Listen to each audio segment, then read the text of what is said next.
Hey guys, my name is Freedom. Today I'm going to show you how to adjust the opacity of the iClone 3D model for any of the 3D model.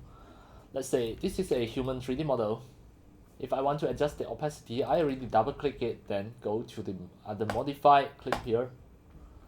Then you scroll down until you can see the opacity. You can see I adjust the opacity. Now it has certain transparency. It is just very easy. Alright, for any of the object, do the same as well. If I double click it, then I adjust the opacity. You can see it creates a certain transparency in this way. This is what we call the opacity. It is really easy to use. Alright, that's all for today about my tutorials and tips for the iClones and also any 3D modeling, 3D animations, and 3D game development.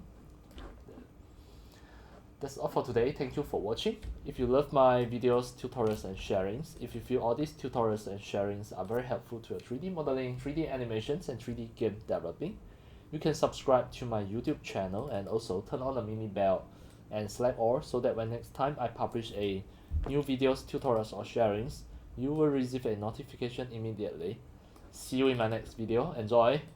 Happy 3D modeling, 3D animations, and 3D game developing. See you!